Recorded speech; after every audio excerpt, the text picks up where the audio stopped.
Dès sa réouverture au XIXe siècle, le Japon a fasciné les Occidentaux.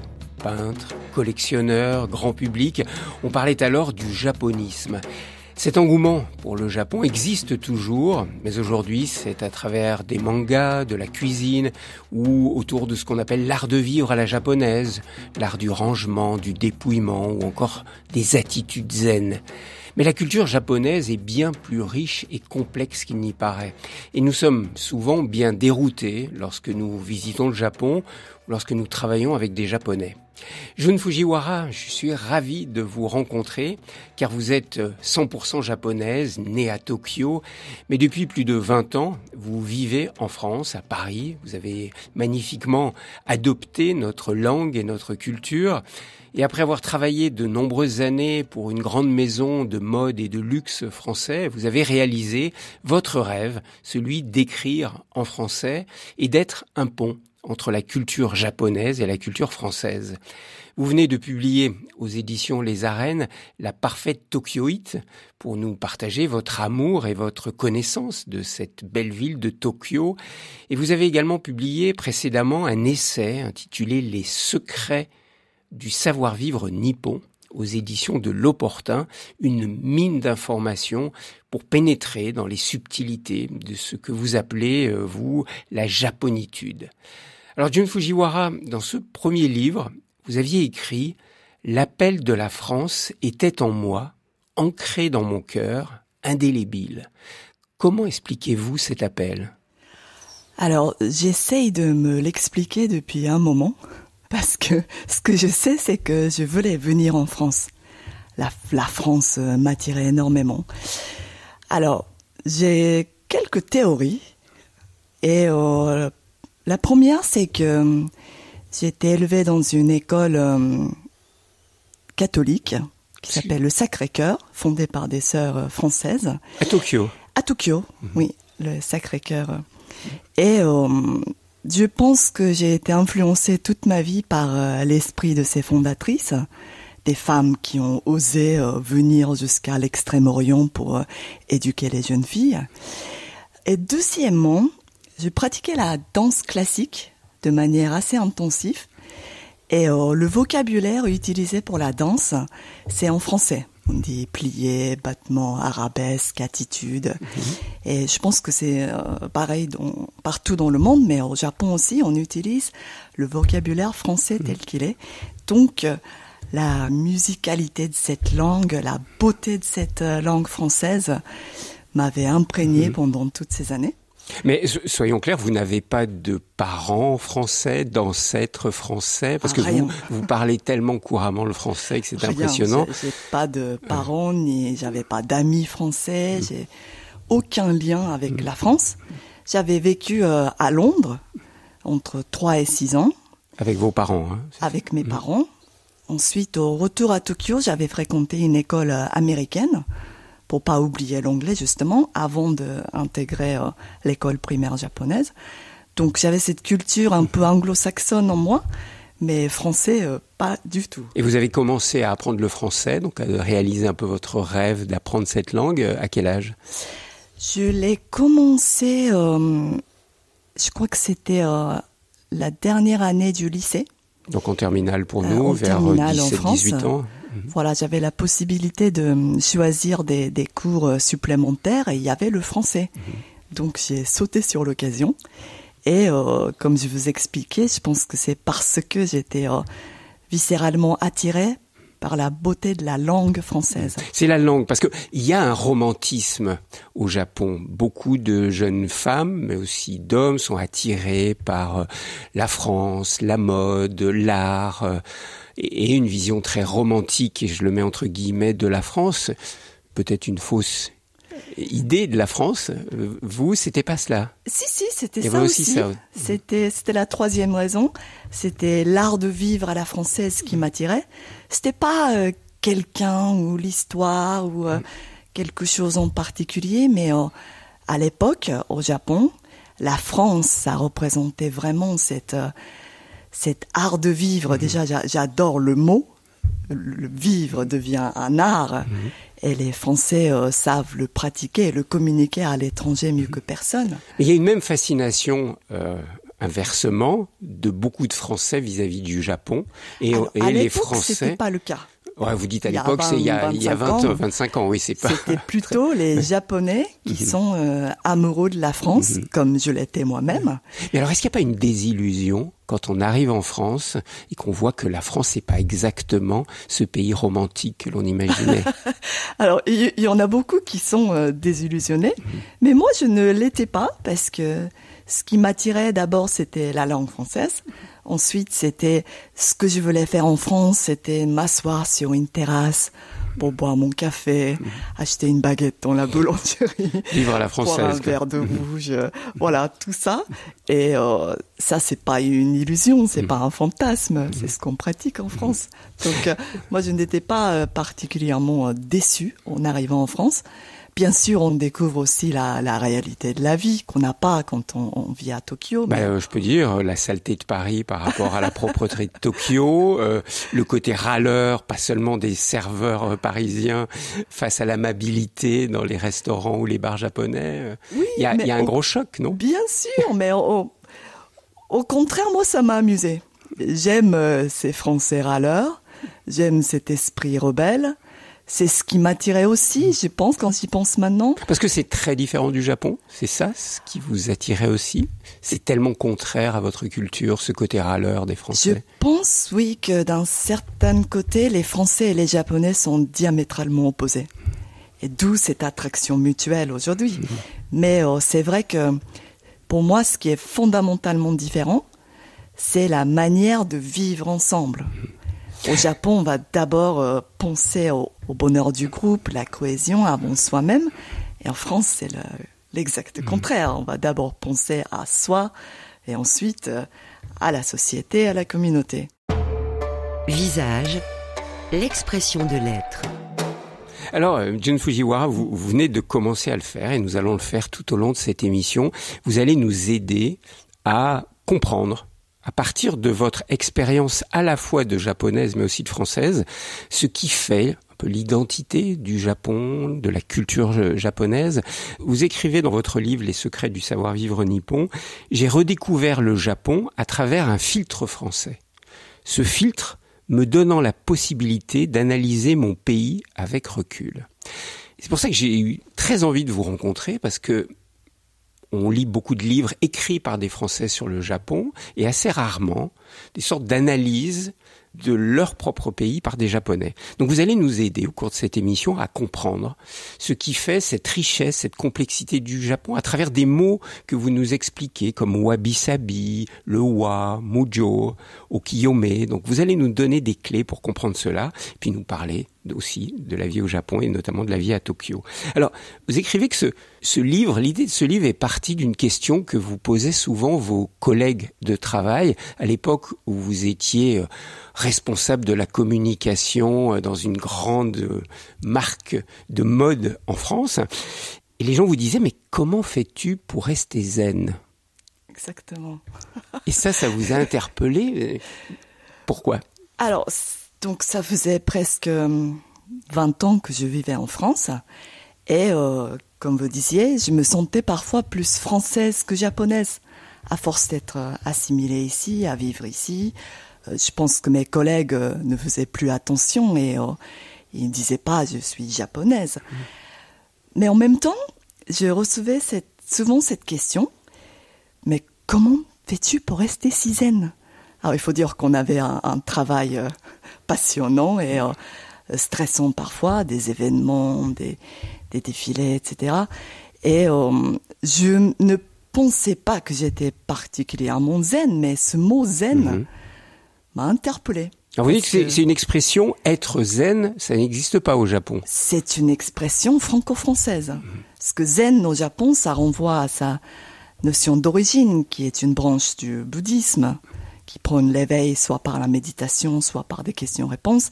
Mais tous les Japonais ne pratiquent pas le zen. Très peu de Japonais pratiquent le zen. Pratiqué. Donc, le mot zen, rester zen, m'interpellait. Mais il faut dire qu'en France, c'est presque une obsession parce qu'il y a tellement de livres sur comment rester zen, adopter l'attitude zen. Et donc, je me suis dit, il y a quelque chose. Si moi, on me perçoit comme étant zen, qu'est-ce que c'est ? Pourquoi ? Et en fait, j'ai compris petit à petit que c'était mon attitude par rapport à la vie, ce que j'appelle le savoir-vivre japonais, qui dictait mes conduites et qui donnait l'impression, surtout à mon entourage, de quiétude, de recul par rapport à la vie. Et par rapport aux événements durs de la vie, aux difficultés, on se souvient tous de ces émissions que l'on a vues à la télévision au moment du drame de Fukushima, où nous étions fascinés par la dignité de ces hommes et de ces femmes qui avaient tout perdu, voire perdu des êtres chers. Comment comprendre cette incroyable dignité face à l'épreuve ? Alors c'est exactement ce que j'ai essayé de comprendre en écrivant mon premier livre, Les secrets du savoir-vivre nippon. Alors c'est la question à la base, donc c'était pourquoi suis-je zen, pourquoi je suis aperçu comme étant zen. Et la question est devenue, mais c'est quoi alors les valeurs japonaises ? C'est quoi, pourquoi je suis restée japonaise ? Et quelles sont ces valeurs ? Et en France, ces valeurs sont définies. C'est liberté, égalité, fraternité. Au Japon, on n'a jamais fait ce travail, curieusement, de définir clairement ces valeurs. Et je pense que c'est aussi parce que dans notre culture, l'idéal, c'est de se comprendre sans se parler. D'où cette absence de définition, aussi dans l'éducation aussi, on ne nous a jamais appris à clairement définir chaque mot, à l'expliquer à ceux qui ne le comprennent pas. Donc, quand j'ai dit, avec ce filtre français, j'ai essayé d'analyser ma culture. C'est avec cet esprit cartésien et français, l'esprit de analyse et de critique, que j'ai pu regarder et analyser mes origines et les valeurs japonaises. Ça nous impressionne énormément, ce côté, on va dire, tranquille, mais c'est plus que tranquille. C'est une forme qui nous apparaît presque surhumaine d'affronter l'adversité. Ça peut être un énervement au travail, mais ça peut être une épreuve dramatique comme un tremblement de terre. Et dans votre pays, vous connaissez ça souvent, les tremblements de terre, les incendies, les tsunamis. Et ça nous questionne. Oui. Comment faites-vous ? D'où ça vient, cette attitude si stoïque ? Oui, ce certain recul par rapport à la vie. Je pense que d'abord, au fond, c'est parce que on ne croit pas à l'éternité, la gloire éternelle, mais on a cette croyance fondamentale que tout est éphémère. C'est la fameuse notion de l'impermanence, mujo en japonais. Rien n'est éternel. Rien n'est éternel. Les êtres humains, la gloire, rien n'est éternel. Et du moment où on a dit ça, on comprend que certaines choses sont futiles. Ce qu'on appelle l'impermanence dans le bouddhisme, finalement. Oui, ça vient du bouddhisme. Ça s'enracine là, dans le bouddhisme. Le bouddhisme, ça a été aussi beaucoup cultivé par les guerriers samouraïs à l'époque. Et même aujourd'hui, je dirais que fondamentalement, au Japon, on a cette notion ou cette philosophie de l'impermanence qui régit nos vies. Et donc, même si il y a des tremblements de terre, vous parlez des catastrophes naturelles et les médias du monde entier qui s'étonnent devant les Japonais qui sont plutôt paisibles, qui s'alarment pas et qui acceptent les faits, en fait, c'est parce que si tout a une fin, le malheur a aussi une fin, le bonheur aussi, et ainsi va la vie. Mais c'est pas du fatalisme. Évoluer. Vous dites c'est pas du fatalisme. Non, c'est pas négatif, c'est pas du fatalisme. Fatalisme, ça veut dire qu'on renonce à la vie, c'est qu'on subit. Mais nous, on subit pas parce que ainsi va le monde. Et immédiatement, terre, on l'a vu au Japon, éternelle. on l'a vu à Fukushima, immédiatement, il y avait de l'entraide, il y avait de la solidarité, il y avait de l'engagement pour reconstruire. Oui, c'est le contraire du fatalisme, parce que la vie est faite ainsi, et ainsi va la vie, et on continue. Donc, la vie reprend, les aides arrivent, les volontaires se mettent à travailler ensemble et on reconstruit. Mais Jun Fujiwara, est-ce que c'est parce que vous êtes sur une île particulière, marquée souvent par des tremblements de terre, marquée souvent par des tsunamis, beaucoup d'incendies incroyables dans l'histoire du Japon, on détruit des villes. Est-ce que c'est parce que vous êtes marqué par ça que vous avez développé cette attitude ? Je pense qu'il y a certainement un peu de ça, oui, parce que depuis des millénaires, on n'a pas le même rapport à la nature, je dirais. C'est ça. La nature tient une grande place dans la culture japonaise. En Occident, la nature est parfois quelque chose à conquérir. Ou sinon, on se dit l'homme doit être à pied d'égalité avec la nature. Et vous ? Au Japon, non. On peut même pas s'imaginer être en égalité avec la nature, parce que la nature peut être merveilleuse, mais elle est extrêmement destructrice aussi.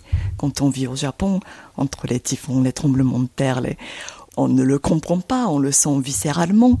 Donc, l'homme ne fait que une toute petite partie de cette nature, de cet univers. Même avec la modernité qui est arrivée au Japon depuis 150 ans, vous avez toujours ce sentiment d'être tout petit face à la nature et d'être un élément de cette nature ? Je dirais oui, parce que on a toujours les catastrophes naturelles. J'étais au Japon cet été, mais il y a des typhons qui sont arrivés de Okinawa partout au Japon et on n'y peut rien. Donc sentiment de fragilité, c'est ça ? C'est pas du fatalisme et c'est pas non plus du fragilisme non plus, je dirais. Pour nous, c'est ainsi va le monde. Le monde est fait comme ça. Et l'homme...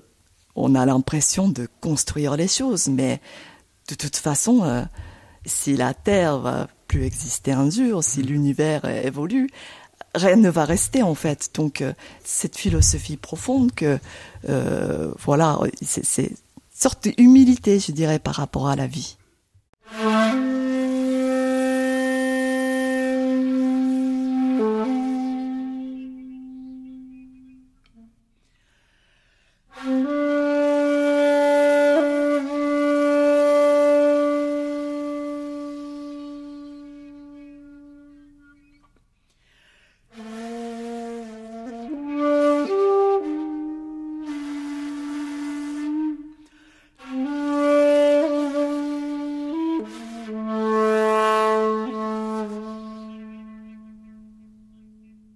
Jun Fujiwara, le lien très fort que vous avez au Japon avec la nature, est-ce qu'il s'enracine dans la religion, racine justement, je vais prendre le mot, qui est le Shinto, et qu'on connaît très mal en Occident. On vous associe souvent au bouddhisme au Japon, mais en fait la religion originelle du Japon, c'est le Shinto, qui a un lien très intime avec les esprits de la nature, ce que vous appelez les kami. Oui. Donc j'aimerais que vous nous aidiez à comprendre, finalement, qu'est-ce que c'est que le Shinto pour la japonaise que vous êtes? C'est une question très difficile, mais c'est ce que j'essaye d'expliquer justement parce que on est en France et il faut définir et expliquer. Donc le Shinto, il y a beaucoup de Japonais qui le perçoivent pas exactement comme une religion. C'est des coutumes de la vie, c'est des traditions. Déjà, il n'existe pas d'école, ni dogme, ni il n'y a pas de baptême. Il n'y a pas un moment de la vie où on se dit, ça y est, on est shintoïste. Tout japonais est shintoïste. Tout japonais est shintoïste. Naturellement. Naturellement, par définition. Oui. Et c'est une croyance qui existait bien avant l'arrivée du bouddhisme. Mais le bouddhisme a toujours coexisté avec le shintoïsme. Le bouddhisme a apporté cette structure philosophie de la vie et la mort. Donc aujourd'hui, on pratique souvent le shintoïsme et le bouddhisme ensemble. Et ce qui n'est pas contradictoire, il y a même parfois les temples bouddhistes et les sanctuaires shintoïstes, parfois qui existent au sein d'une même enceinte sacrée. Les religions se sont mélangées depuis des millénaires. Et un japonais moyen peut aller le nouvel an prier auprès des kami, ces divinités shintoïstes, mais pratiquer des funérailles bouddhistes. La plupart des Japonais font ça, en fait. La plupart des Japonais font ça sans trop réfléchir. Et le shintoïsme, comme vous disiez, c'est surtout cette proximité avec la nature, parce que les kami, c'est quoi? C'est des divinités, mais c'est plutôt l'esprit divin, je dirais. Et ils sont pluriels, les esprits divins. Ils peuvent être incarnés par un élément de la nature, un montagne majestueux qui nous inspire le respect et la crainte. Ça peut être un esprit divin, un rocher, une cascade. En fait, en tant qu'être humain, quand on est émerveillé devant quelque chose d'éminemment plus grand, c'est un peu ça. Donc pour moi, c'est un sentiment religieux qui est assez universel. Vous l'exprimez bien dans votre livre, vous dites c'est s'incliner devant la nature. Dans le s'incliner, c'est la marque de respect face à la grandeur et à la beauté de la nature. C'est ça, c'est se rendre compte qu'on est un tout petit être humain face à quelque chose d'immensément plus grand. Mais on se dit comment des Japonais contemporains, très modernes, très férus de science, comme vous l'êtes, peuvent encore croire, et je le mets entre guillemets, à 8 millions de dieux que vous appelez les kami. Oui. C'est-à-dire comment un Japonais ou une Japonaise moderne comprend ce qu'est cette notion d'esprit des kami, l'esprit d'un lieu, l'esprit d'un arbre, l'esprit d'un rocher. C'est difficile. Mais je pense que toute la science du monde ne va pas enlever ce sentiment très primitif d'un être humain face à l'immensité de... Ça peut être la nature, ça peut être un sentiment, mais on est conscient que ce monde est régi par quelque chose qui nous dépasse. Et je pense que c'est naturel et on se pose pas tellement de questions là-dessus. Encore aujourd'hui, même à Tokyo, il y a 2000 sanctuaires shinto et autant de temples bouddhistes et ils sont fréquentés jour et nuit.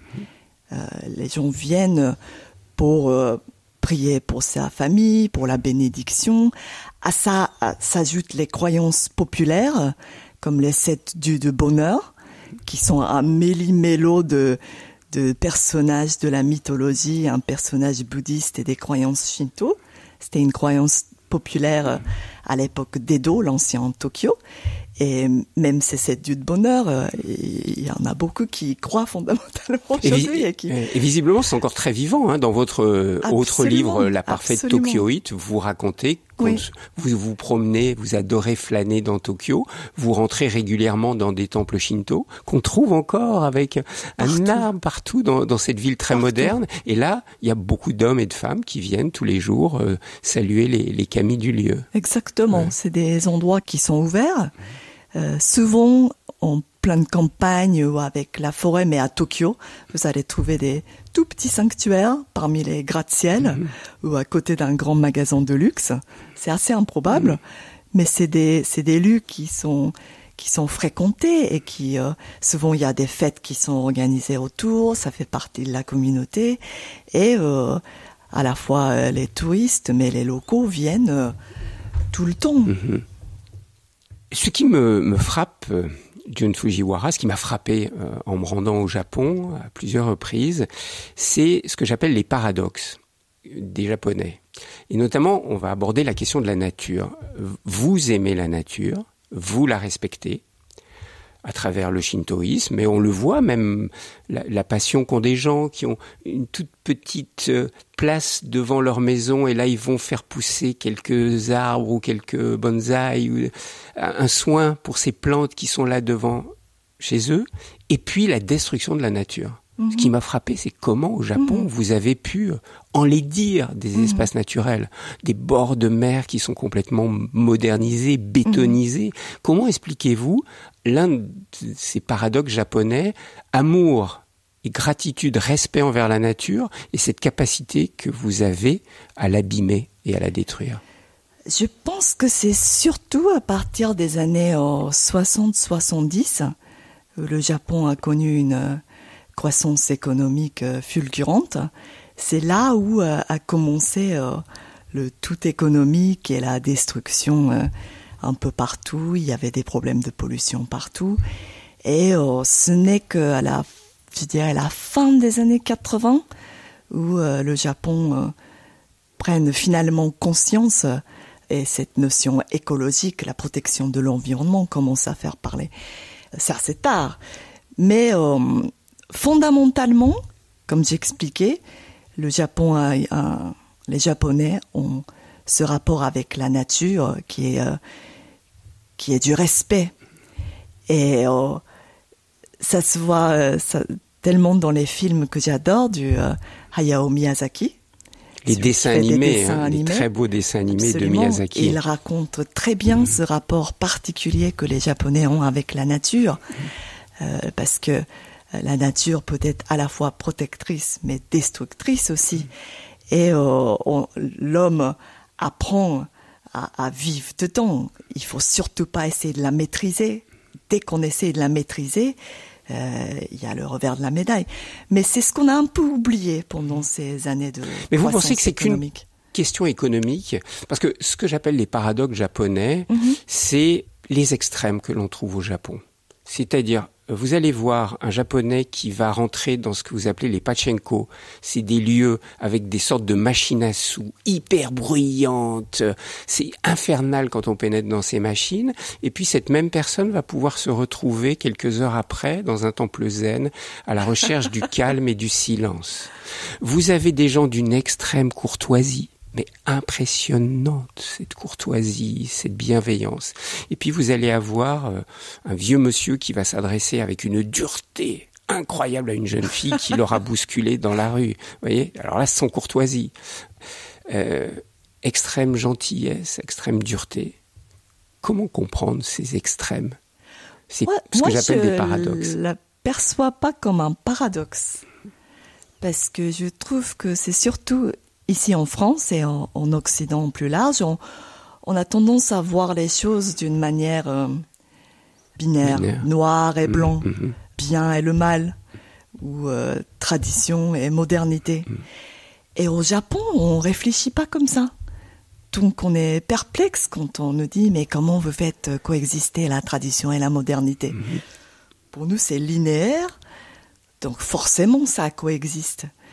Et c'est peut-être d'ailleurs pour ça que ce que vous percevez comme un paradoxe existe un peu partout au Japon, entre les esthétiques wabi-sabi qui tombent vers les purs, le dépouillement, et d'un côté vous arrivez à Tokyo, vous voyez tous ces gratte-ciel et ces néons multicolores partout. Et des publicités criardes partout. Aucun problème. Ouais.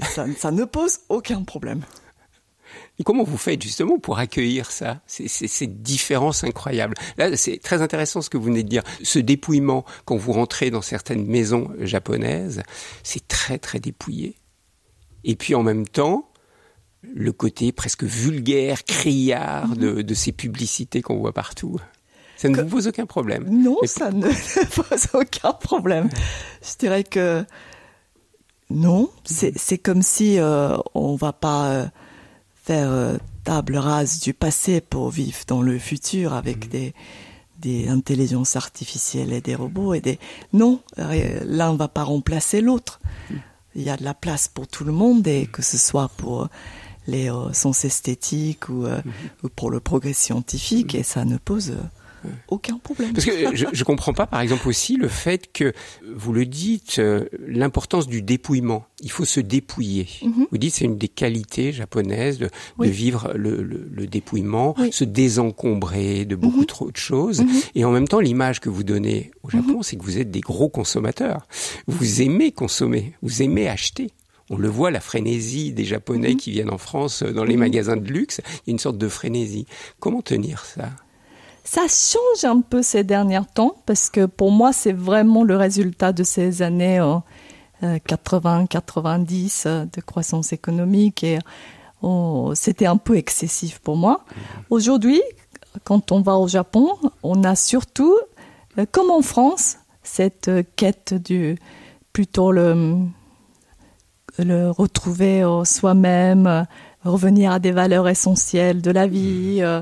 Avant, si le rêve d'un jeune, c'était d'intégrer une grande entreprise, acheter une maison, une belle voiture, et c'était le succès incarné. Aujourd'hui, ça fait plus rêver. Ça fait moins rêver ou ça fait plus rêver? Ça fait plus rêver quand on voit les jeunes. Avant, partir à l'étranger, voyager partout dans le monde, c'était le rêve et c'était aussi le gage du succès.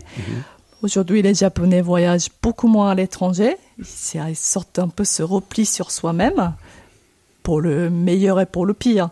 Mais je pense qu'on est en train de revenir justement aux valeurs essentielles que j'ai racontées dans mon livre, qui est surtout être en paix avec soi-même. Finalement, on revient toujours à ça. Et quand on pense à l'importance de la notion du vide dans la culture japonaise, l'accumulation dans la vie ne donne surtout pas le bonheur. C'est pas l'accumulation qui fait le bonheur, c'est le vide et c'est cette capacité à revenir à l'essence du soi-même qui fait le bonheur. C'est intéressant que vous nous dites ça, vous qui avez travaillé pendant 20 ans comme directrice de la communication d'une grande marque de luxe. Oui. Vous avez fait la promotion du rêve, du luxe. Et vous diriez ce que vous venez de nous dire, là, finalement, l'accumulation d'objets, même de beaux objets, c'est pas ça qui rend heureux dans la vie. Oui, mais le luxe, pour moi, c'était pas ça. Pour moi, j'étais extrêmement fière de travailler pour cette grande maison de luxe parce que, pour moi, c'était l'excellence française, surtout la passion pour la création, pour le savoir-faire. L'amour pour la beauté extrême, l'importance du travail de la main, toutes ces choses qu'on pouvait communiquer à l'étranger. La France sait très bien communiquer ses valeurs et ses maisons aussi. Et je suis fière d'avoir pu participer à cette aventure. Donc pour moi, le luxe n'est pas le contraire de, les valeurs essentielles de la vie. Mais ceci étant dit, personnellement, j'ai travaillé 17 ans avec un rythme assez effréné, on va dire. Et ça m'a fait du bien, en fait, de s'arrêter et de revenir à l'essence de moi-même. Parce que quand je suis arrivée en France, je suis venue avec un rêve qui était celui d'écrire en français. Et je ne savais pas quoi, mais je voulais écrire en français. Et j'avais intégré Sciences Po, ensuite j'avais fait des stages et je me suis retrouvée dans le métier de la communication. C'était tellement passionnant que 20 ans sont passés à toute vitesse, mais c'est maintenant que je reviens finalement à votre rêve initial. À mon rêve initial et à moi-même, à l'état brut. C'est ce qui est important dans la vie C'était important pour moi, donc je le dirai pas pour tout le monde, mais en tout cas pour moi, c'était important parce que finalement, quand on travaille, on n'a pas de temps, on a peu de temps pour réfléchir à qui l'on est. C'est un peu ça la question fondamentale et essentielle, qui l'on est. Et on ne connaît pas la réponse et c'est pour ça que ça nous torture pendant toute une vie. Et moi, ça m'a fait du bien de prendre du recul et du temps, en tout cas en ce moment, de réfléchir sur cette question.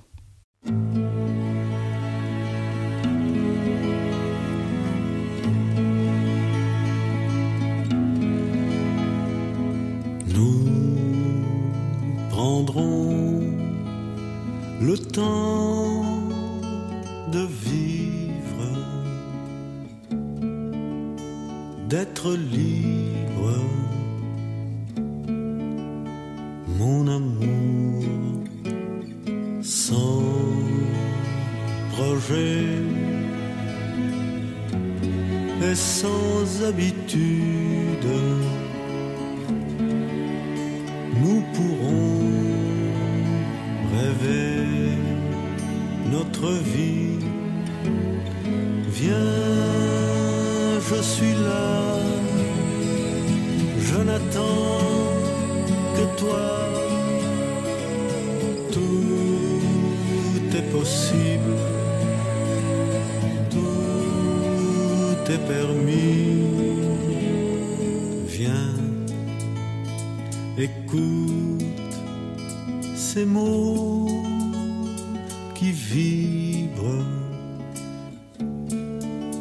sur les murs du mois de mai.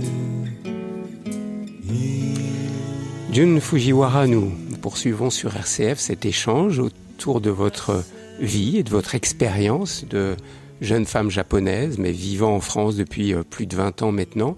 Et vous avez publié plusieurs ouvrages, notamment Les secrets du savoir-vivre nippon, et puis récemment la parfaite Tokyoïte, où vous nous parlez plus de la vie à Tokyo telle que vous l'aimez. Parce que vous aimez vos deux vies, en fait. On le sent, vous aimez votre vie parisienne, vous aimez votre vie japonaise à Tokyo, vous aimez les deux. Alors, on va reprendre des mots que vous expliquez pour comprendre la vraie culture japonaise. Il y a un mot qui s'appelle le wa, W-A, qu'on peut traduire par la quête de l'harmonie. Alors, qu'est-ce que c'est ? Comment comprendre ce mot wa qui, finalement, dirige la vie des Japonais ? Le wa, c'est un mot très important au Japon. S'il y a un mot pour qualifier le Japon, je dirais même que c'est ça, l'harmonie. Et pourquoi l'harmonie ? C'est-à-dire que au Japon, on a ce savoir-vivre ensemble qui est diamétralement opposé, je dirais, à celui de la France. Et ça peut surprendre les Français parfois. Donc, j'essaye de l'expliquer à ma manière. Et un Japonais va d'abord penser aux autres, surtout à son entourage, avant de décider pour soi-même, pour dire ce qu'il veut. Vous avez une phrase très claire dans votre livre, vous dites « Le bien-être du groupe importe plus que son propre désir ». Exactement. Et il y a une anecdote que je raconte souvent. Un Japonais qui est invité à un apéritif chez les Français. Et il arrive en premier parce qu'il arrive toujours 5 minutes à l'avance. Et l'hôte français va dire « Mais qu'est-ce que tu veux boire ?» Alors le Japonais hésite parce que même s'il veut boire de la bière, il se dit mais est-ce qu'en France ils boivent de la bière, je sais pas trop. Qu'est-ce que les autres vont boire, mais les autres sont pas encore là, donc si les autres buvaient tous du vin, il aurait dit moi aussi du vin, mais il sait pas. Donc il répond je ne sais pas. Et le Français pense que soit il est bête, soit il sait pas ce qu'il veut, il est bizarre, il sait même pas ce qu'il veut boire. Mais c'est pas le cas parce que en fait ce Japonais essayer de comprendre ce que le groupe désire exactement. boire. Est-ce qu'il va pas gêner l'invité, son hôte qui l'invite, il veut surtout pas le gêner. En fait, il ne faut jamais gêner l'autre, c'est ça. Il y a toujours une attention à l'autre. C'est pour ça qu'on a l'impression que, je le mets entre guillemets, je veux pas bouger, que vous n'êtes pas franc, que vous ne dites pas les choses franchement. Incompréhensible. Dans les réunions, c'est parfois pareil. Vous dites jamais non, mais c'est jamais clair. On sait jamais ce que vous pensez. Vous savez jamais tout ça. Oui, c'est jamais non. En fait, il n'a pas son opinion. Et pour un Français, ne pas avoir son opinion, c'est grave.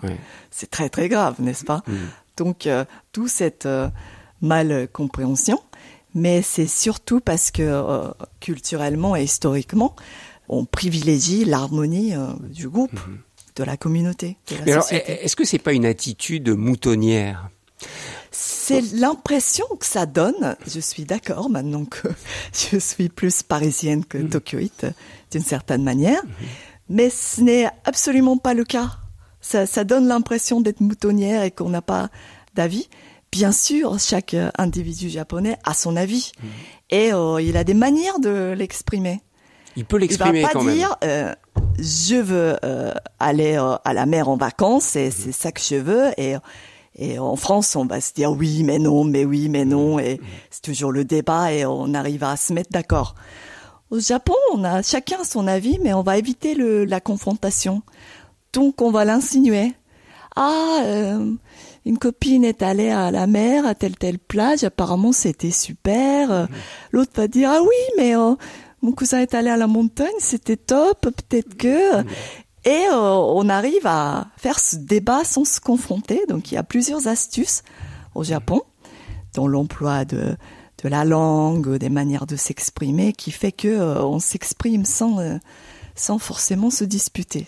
Quel choc quand on arrive en France, non, et qu'on est une japonaise face à nos manières un peu directes de dire les choses. Ah mais j'adore ça aussi. C'est pour ça qu'on adore la France. Et c'est pas facile de travailler non plus entre japonais et français, j'imagine, au niveau professionnel. Il y a souvent des chocs au niveau professionnel, oui. Si on comprend pas la culture de l'autre, d'où l'importance, je pense. Mais aujourd'hui, comme vous disiez, les Français s'intéressent énormément au Japon. Les Japonais continuent à adorer la France comme il y a 20 ans. Il y a cet amour réciproque. Et je trouve que les Français sont parmi les meilleurs au monde pour comprendre ce que c'est que le Japon. En tout cas, il y a chercher à comprendre. Curiosité absolument. Mais on voit, c'est ça. Il suffit soit de lire sur le Japon, soit d'aller au Japon, ceux qui ont la chance d'aller au Japon, de voir à quel point il y a des valeurs magnifiques dans votre pays, notamment une qui s'appelle l'humilité, la posture d'humilité. Ça aussi, ça impressionne. Hein, comment vous appelez ça, le kenzon? Le kenzon. Ouais. Kenzon, la posture d'humilité. La posture de l'humilité, c'est aussi pour éviter la dispute. On va volontairement s'abaisser et c'est pas pour s'abaisser soi-même, en fait c'est pour montrer le respect à l'autre. Pour valoriser l'autre. Exactement. Donc si vous dites votre livre est super, Dune, en France je vais dire merci beaucoup, je suis très fière. Au Japon, je vais dire non, c'est pas grand chose par rapport à tout ce qui est écrit, c'est rien, et je vais minimiser mon livre. Et c'est pas parce que j'y crois, je trouve que mon livre est super, mais c'est pour montrer du respect aux autres, à celui qui m'aborde, pour dire non, ce n'est rien, c'est pas grand chose. D'où l'importance de la relation, en fait, de la qualité de relation. C'est ça, vous travaillez beaucoup sur la qualité de la relation. Oui, c'est comme mettre un peu d'huile dans les relations humaines qui peuvent parfois être tendues. Le fait d'éviter la confrontation directe ou utiliser ces astuces d'humilité, c'est finalement pour qu'on puisse vivre ensemble d'une manière agréable. Et je pense que c'est aussi parce qu'on est plus nombreux au Japon sur une superficie qui est un peu la moitié de la France. Donc le fait de, surtout dans les villes, parce que le Japon est un pays montagneux, donc la densité de la population dans les grandes villes est assez impressionnante venant de la France.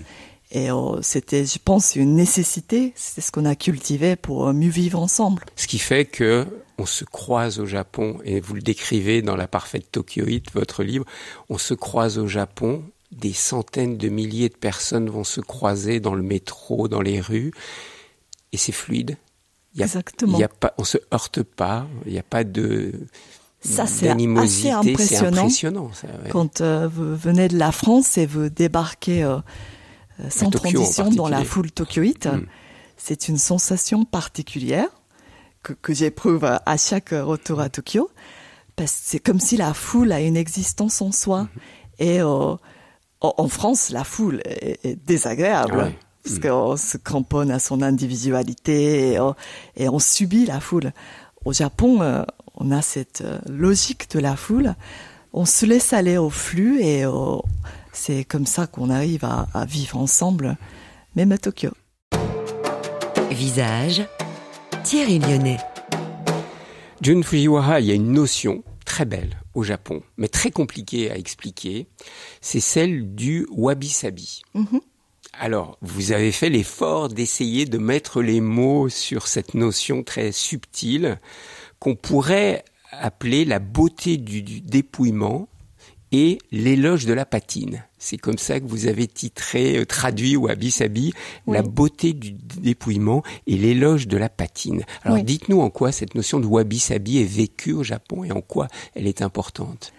Alors, il n'y a pas de mot plus difficile à expliquer pour un Japonais, le wabi-sabi, même si on le comprend, on le ressent d'une manière assez instinctive.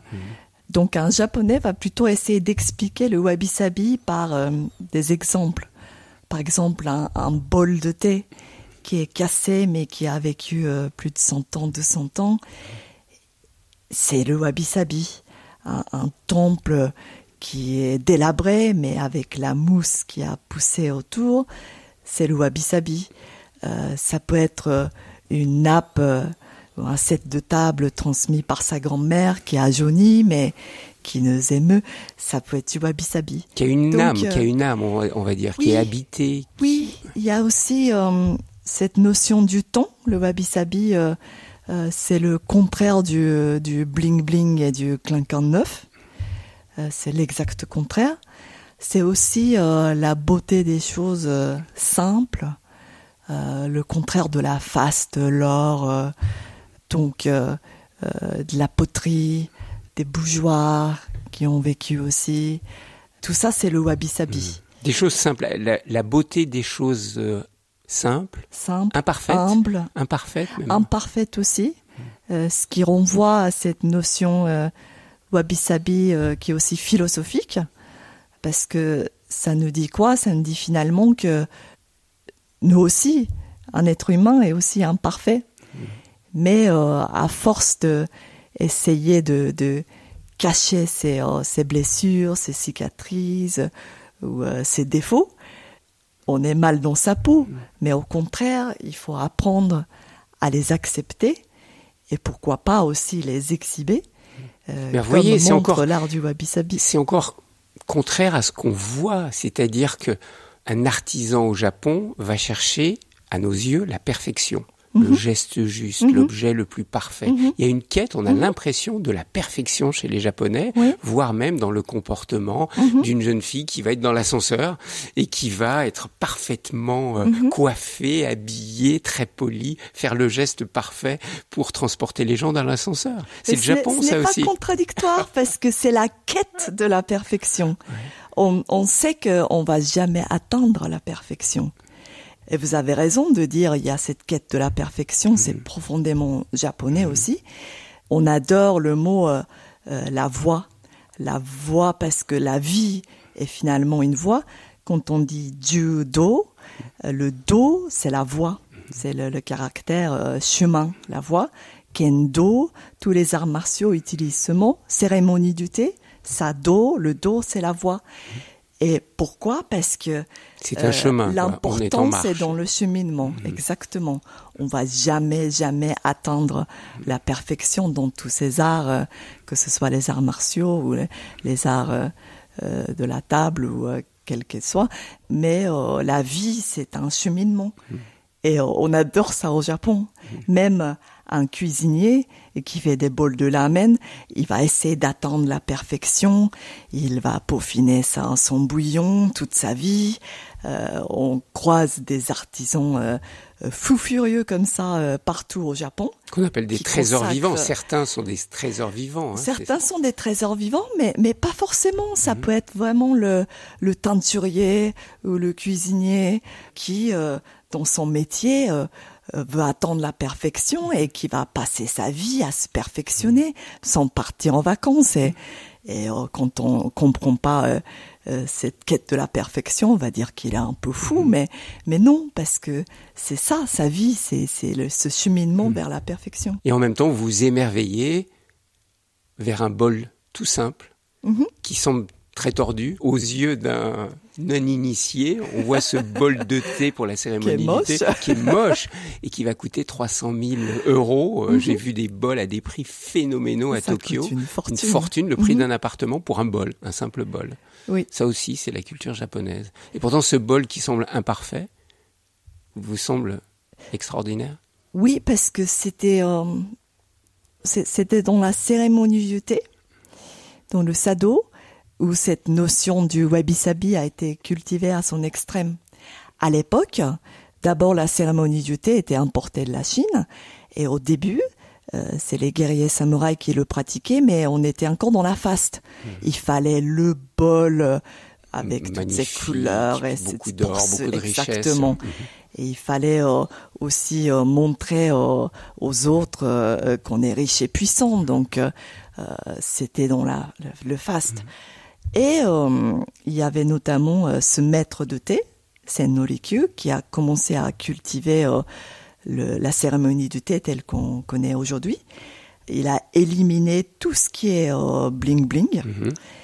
Il a pratiqué la cérémonie dans un tout petit espace qui ressemble à une maison de paysans. Et il a commencé aussi à épurer tous les outils notamment le bol. Il a fait fabriquer lui-même ces bols par des artisans. D'où l'importance qu'on accorde à ces bols aujourd'hui. Il y a aussi toute une histoire autour. Si je vous entends bien, ce wabi-sabi, cette notion de wabi-sabi, vous aide dans la vie quotidienne pour apprécier quelque part ses imperfections, ses faiblesses, accueillir, accepter. Mais est-ce que ça vous aide aussi pour vieillir ? Est-ce que ça vous aide pour le vieillissement ? Absolument, absolument. Et en quoi ? Wabi-sabi, ça veut dire que on arrive à déceler la beauté dans la patine, de l'usure, tout ce qui vieillit. Donc, c'est une philosophie très utile pour accepter que nous-mêmes, on vieillit. Et c'est la nature. On n'y peut rien. Au Japon, on accepte plus facilement le fait de vieillir, parce qu'on dit que vous êtes une société qui vieillit beaucoup. Aujourd'hui, il y a beaucoup de personnes âgées au Japon. Beaucoup, oui. Est-ce que c'est mal vécu ou est-ce que c'est bien vécu de vieillir au Japon ? C'est pas mal vécu du tout. C'est une société on parle de l'hyper-vieillissement. Et je sais pas si c'est parce que on a cette philosophie de wabi-sabi, mais en tout cas, ce n'est pas perçu comme étant quelque chose de négatif. Ce n'est pas un fardeau pour la société.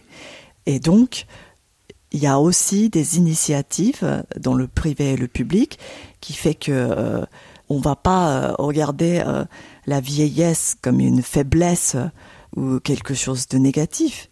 Au contraire, c'est une force. Ça nous apporte beaucoup de choses aussi pour la société. Donc, au lieu de subir, on va en profiter. Et il y a des écoles, j'adore les crèches au Japon qui sont mélangées avec des maisons de retraite où les seniors ont un rôle actif aussi pour l'éducation des tout petits enfants. Il y a des restaurants entiers qui sont gérés par des personnes âgées qui ont des troubles cognitifs. Mais pourquoi pas ? Il y a des très belles initiatives au Japon. Oui. Alors, Jun Fujiwara, il y a une notion qui est aussi difficile à expliquer. Vous venez de le faire un peu avec le wabi-sabi, mais il y en a une autre qui s'appelle le monono aware. La beauté éphémère de toute chose. Là aussi, j'imagine que ça doit aider face au vieillissement et à la perspective de la mort, non ? De prendre conscience que... Le monono aware, c'est aussi un mot très difficile à expliquer. C'est un peu mais je pense que n'importe qui dans le monde entier peut comprendre. C'est la mélancolie qu'on ressent. Parfois, ça peut être un coucher de soleil ou ça peut être juste un tableau qui évoque un être cher qui est décédé. C'est ce sentiment mélancolique, mais encore une fois, qui n'est pas du fatalisme. C'est presque de la beauté aussi, la beauté de cette vie, parce que toute chose est arrive éphémère. À sa fin. Je pense qu'un des éléments qui l'explique le mieux, c'est Hanami, les pétales qui tombent du cerisier. C'est vrai, le hanami, c'est un mot qu'on entend de plus en plus souvent en France. C'est la contemplation des fleurs de cerisier, qui est un sport national au Japon. Et c'est lié donc avec le monono aware ? Je pense parce que pourquoi on est si friand des cerisiers, c'est pas parce que c'est la plus belle fleur au Japon, il y en a d'autres. Mais c'est parce que les fleurs de cerisier ont cette particularité d'être très éphémères. Quand elles sont en floraison, c'est impressionnant. Et en une semaine, elles disparaissent. Et c'est ce qui est beau, c'est pas quand elles sont en pleine floraison, c'est quand elles commencent à tomber, quand les pétales commencent à tomber. Et là, c'est pas seulement la beauté esthétique. Il y a cette notion d'éphémère, il y a un peu de mélancolie aussi. C'est une beauté. Ouais, je trouve pas d'autres mots. C'est beau. C'est beau et un peu triste à la fois. Vous aimez bien quelque part cette mélancolie dont vous parlez ? Je pense qu'on est tous sensibles à ça, oui. C'est vraiment le contraire de la gloire éternelle. Qui la gloire, c'est futile. L'éternité, c'est en fait c'est un chimère. Et donc le fait de pouvoir regarder les fleurs de cerisier qui tombent comme ça, c'est finalement se rendre compte, avoir cet effet tangible de la vérité de ce monde, en fait. Jun Fujiwara, on arrive bientôt à la fin de cet échange.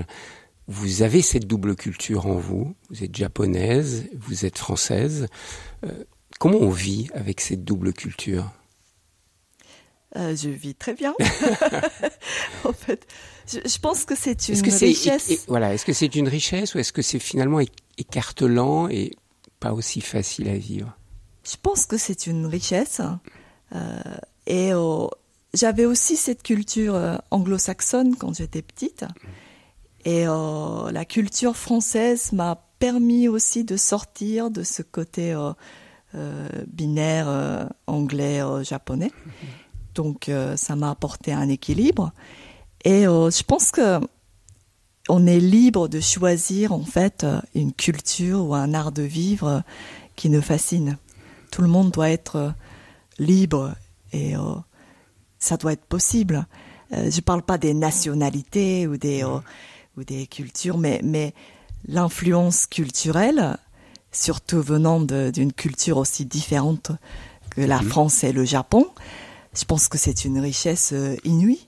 Mais quand vous retournez à Tokyo, vous vous sentez immédiatement tokyoïte ou vous êtes encore parisienne arrivant à Tokyo ? Alors c'est ce que c'est je ce que raconte vous dites dans votre livre. Mon livre, La parfaite tokyoïte. Mais au début, je suis parisienne, mais pure et dure. Donc tout m'émerveille. J'ai encore mon esprit cartésien. Je me pose des questions. J'essaie de capter le regard de tout le monde. Mais en 3 jours, je redeviens tokyoïte, comme si j'avais jamais quitté ma ville natale. Et je pense que c'est important aussi de ne pas oublier ses racines, même si dans ce monde, on a plusieurs influences culturelles et il y a de plus en plus de jeunes qui vivent aussi en dehors de son pays d'origine, que ce soit malheureusement forcé ou voulu. Et je pense que c'est bien, j'adore le brassage culturel, mais en même temps, c'est vrai que ne pas oublier d'où on vient, ça ne veut pas dire forcément s'accrocher à sa nationalité ou sa culture, mais ne pas oublier ses racines.